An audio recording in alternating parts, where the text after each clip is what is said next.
After more than 10 years in orbit, the International Space Station, or ISS, is nearing completion. Several major components were added last year, giving the station the spatial and functional capability to house a larger crew than ever before.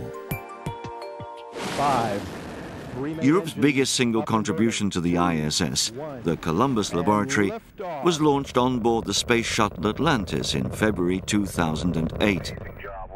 This 7-meter cylindrical module provides a facility in which to carry out experiments in many different fields, including life sciences, fluid physics, and materials science. A day after its attachment to the Unity node, which was itself developed and built within Europe, the hatches were opened and crew members began commissioning the laboratory. Amongst these crew members were ESA astronauts Leopold Eharts and Hans Schlegel. Eharts remained on board the space station for 7 weeks, ensuring that the first experiments in the Columbus Laboratory were well underway before returning to Earth. This module heralded a new era in space for Europe, having the ability to house 10 racks of experimental equipment and carry 4 additional experiment assemblies on its exterior. Linked through a control center in Germany to user centers throughout Europe, the Columbus Laboratory is the main focus of the European Space Agency, ESA's, utilization of the ISS, and has yielded a wealth of scientific data since its deployment.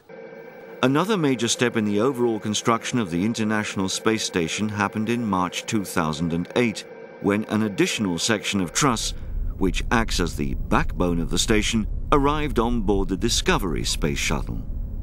This 14-ton truss bears 2 new solar arrays, each on rotating joints, so that they can move to face the Sun as the ISS passes around the Earth. The new arrays have a wingspan of 73 meters, and now provide a quarter of the station's power supply, meaning that the onboard crew can expand from 3 to 6 members. This will be put into practice in a few weeks' time, when ESA astronaut Frank de Winner flies on the Oasis mission and becomes the first European commander of the ISS.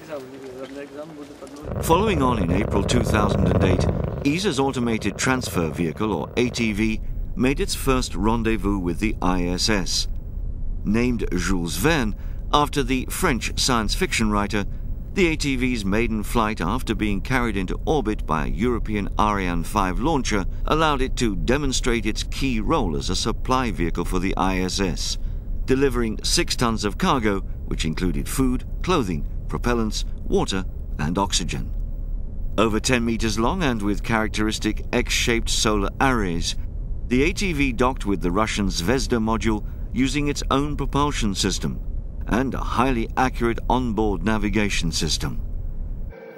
Its structure incorporates a racked cargo section, which is pressurized to allow entry to the space station's crew, as well as tanks for water and air.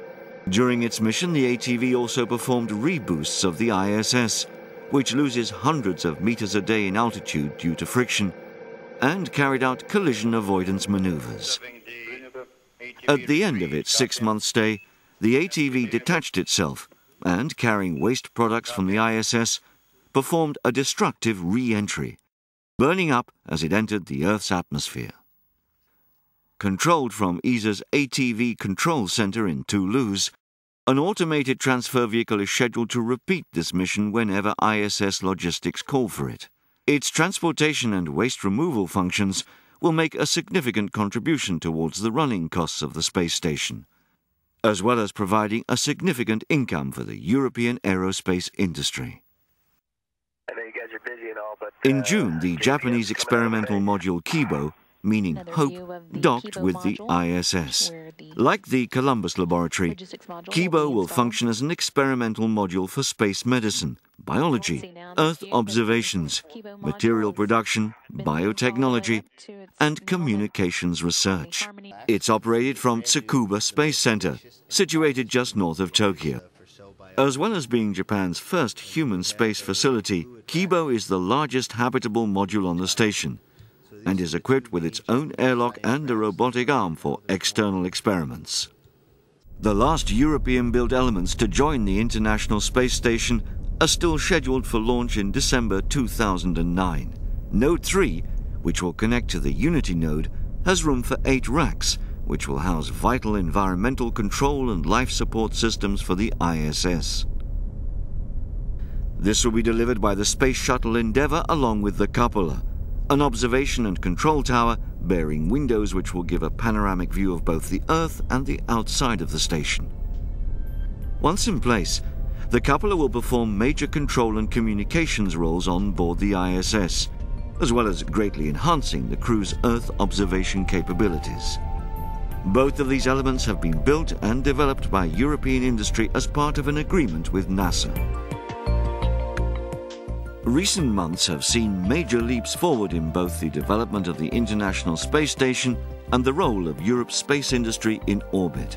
Thanks to its years of dedication to the project, ESA now has a functioning laboratory in space, and with increased crew sizes, can also look forward to more time-performing experiments in microgravity. With almost all its contributions in place and the station commander awaiting launch, ESA can also boast a major role in one of the most exciting collaborative ventures the world has seen. The first international outpost in space will become the first stage for mankind's exploration of the Moon and beyond.